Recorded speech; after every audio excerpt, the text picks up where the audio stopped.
Hey everyone, today I will show you how to unfollow everyone on Instagram at once. And here is how it is done.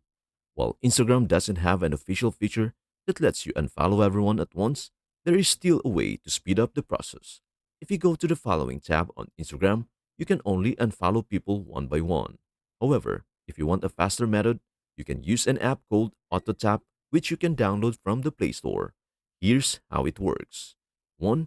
Download and open the AutoTap app. It will ask for permissions, which you need to allow. 2. Once the app is ready, select multi-target mode and enable it. 3. Go back to Instagram and open the following tab. 4. Set multiple tap points by selecting a plus symbol for each unfollow button. 5. Once the taps are set, tap the play button to start the process. The app will begin tapping on the unfollow buttons in the sequence you have set. 6. You can scroll down and repeat the process to continue unfollowing people. It is a bit of a time consuming process, but it automates the manual work. And that is everything you need to know about how to unfollow everyone on Instagram at once. Before we end, may I humbly ask you a favor?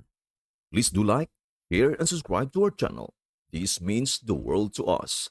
Thank you so much for watching. We hope to see you in our next video.